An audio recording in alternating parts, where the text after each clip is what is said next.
Thank you very much. Rosita, first of all, thank you for the important Indigenous land acknowledgement. It's very, very critical to the entire government, particularly the Prime Minister. Thank you for doing that. Je suis très content d'avoir vous autres ici, de vous accueillir ici à Parkdale, especially le Premier Ministre. Merci beaucoup. Good afternoon. Thank you for joining us here in Parkdale High Park for this very important discussion and announcement. It's a pleasure to be here at Parkdale Queen West Community Health Centre with the woman who's facing you, Prime Minister. She is a force of nature, has been for many, many years here in this community in terms of her leadership of this institution and the colleagues that she is surrounded by. So thank you, Angela, for what you're doing. It's really nice also to have, obviously, Minister Bennett here with you, Nate Erskine-Smith, and some of our colleagues who are joining us on Zoom. I see Wilson Miao, Talib Nur Mohammed, and Julie DeBruzen. I'm going to pay a special shout out to the bald fellow there, Prime Minister.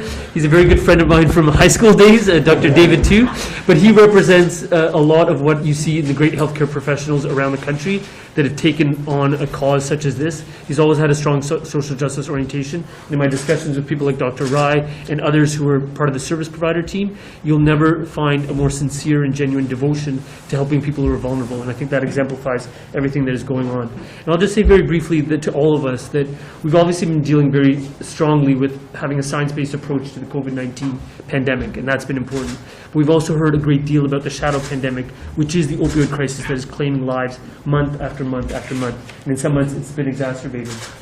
I know that the gentleman next to me has always prioritized this issue and approaching it from a harm reduction perspective. And I remember as a constitutional lawyer dealing with things such as the inability to get exemptions under the legislation to open supervised consumption sites, like you mentioned here, Angela. We changed that as a policy almost immediately upon taking government. Since then, we've invested tens of millions of dollars in reducing stigma, which is critical, but in also approaching this through the healthcare system and not the court system, and that's an important orientation shift. We've opened facilities, we've created safer supply, including launching a pilot right here that I was very privileged to announce on behalf of our government, Prime Minister, about a year and a half ago. And I think that also exemplifies the Prime Minister's prioritization when you've got Minister Bennett right next to him, who's Canada's first ever Minister of Mental Health and Addictions, an important statement about the priority for this government. So I'm delighted to have the Prime Minister here to tell us about the work that's being done, but also about the next steps in continuing to approach this with harm reduction and to saving Canadians' lives. Thank you for being here, Prime Minister. Thank you so much, Arif. Thank you for welcoming us to your riding, and thank you for the pride that you take in the extraordinary community that you get to represent. It is filled with amazing people, Angela. It's such a pleasure to meet you, all of you as well. It's great to be here with Minister Bennett, who is doing extraordinary work. Thank you for everything you're doing on a file we wish we didn't need, but boy, oh boy, do we ever need. The challenges of mental health through this pandemic and everything else that is stressors these days are significant. Layer on top of that, as Arif pointed out, the opioid epidemic that we've been dealing with since before the pandemic, but that was accelerated and aggravated by the pandemic. It's significant. Also, with great community MPs like Nate Erskine-Smith, Julie, Talib, Wilson joining us from the West Coast. It's wonderful to see everyone coming together in this way. But I really want to thank the staff members here at the Parkdale Queen West Community Health Centre, our partners from across the city, and everyone joining us from Vancouver and Victoria, as well as other parts of Toronto. Thank you so much for being part of it. Les 2 dernières années ont été extrêmement difficiles, particulièrement pour les travailleurs de santé et les personnes vulnérables, parce qu'en plus de la pandémie, il y a eu une augmentation des besoins en santé mentale et une augmentation de la consommation de substances. The overdose crisis existed before the pandemic, and COVID-19, of course, like it has for so many things, made it worse. Over the years, the federal government has invested over $700 million to implement a wide range of measures to save lives and help people who use drugs, but we know that there is so much more work to be done. And we know that organizations like all of yours are the best positioned on the ground to support people. So today, we're investing $3.5 million to extend 4 safer supply pilot projects in Vancouver, Victoria, and Toronto, including the Safer Opioid Supply Program here at the Parkdale Queen West Community Health Centre. As workers in community health centers know, these projects are important because they help reduce the risk of overdose by using prescribed medications as an alternative to toxic, illegal drugs. They're also important because they can connect people who use drugs to other health and social services. We know that there's a whole ecosystem we have to build, that being there to provide one service means being able to engage with all the other services that are so often needed by people suffering with addictions. And that's where the work you do on the front lines and the support you have on a way into their lives is so incredibly important as well, so we can help them.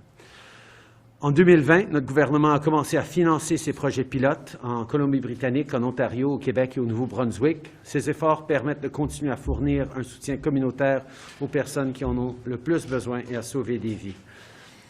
It is a real pleasure to be here with you all today. I'm looking forward to hearing from you on the real lived experiences that you've had on the front lines of this epidemic that hasn't gone away or even diminished, no matter how much our attention has been turned away to other things. As a number of people have said, in many ways it has gotten worse.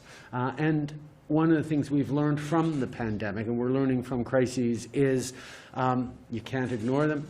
You need to lean into them. You need to step up if you want to solve and make sure that we're getting through this in the right kind of way.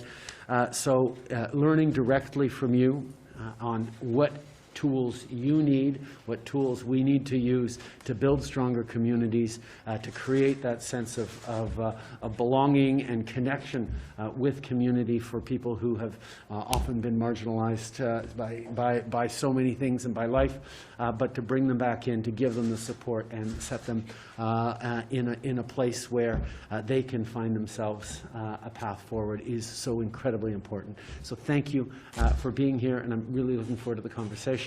But first, incredibly happy to turn it over to my friend and colleague, the Honourable Carolyn Bennett. Thank you so much, Prime Minister, and thank you all for being here, and thank you, Rosita, for the lovely land acknowledgement. And I too want to acknowledge that that sometimes it's important when we're here to recognize that on the traditional territory, the Mississaugas the credit, but just around here at High Park are so many of the really important areas that are highlighted on the first history tour, and that in my riding, the diagonal roads like Vaughan and Davenport, it reminds us that these pathways of the people who were here first and who we're so grateful to allow us to work and play on these lands. And c'est formidable d'être ici avec mes collègues, both, of course, Arif and Nate, and colleagues up there in terms of Wilson and Talib and Julie over there. Yeah, your little postage stamps, but we're glad to have you here. And we are we're really thank you, Matt, for that literally life-saving demonstration. But also, I think we want to know that sometimes one dose doesn't work. And I think that's why we're here today, is because with the toxic drug supply, that sometimes, and now that it's mixed with benzodiazepines and it's mixed with all these really heavy-duty fentanyl and carfentanil, that this is scary for those of you that are trying to reverse overdoses, and that it's the reason why this conversation about safe supply becomes so important. And so thank you, Angela, for your whole team here, and Shannon from South Riverdale, and my friends over there from Kalalalalem, that I got to go and see them, and I boast about you wherever I am, and both Dr. Tu and of course Leah May and Elder Betty. That I'll save the tobacco for you because I'll be back, and again Katrina and Corey from AVI.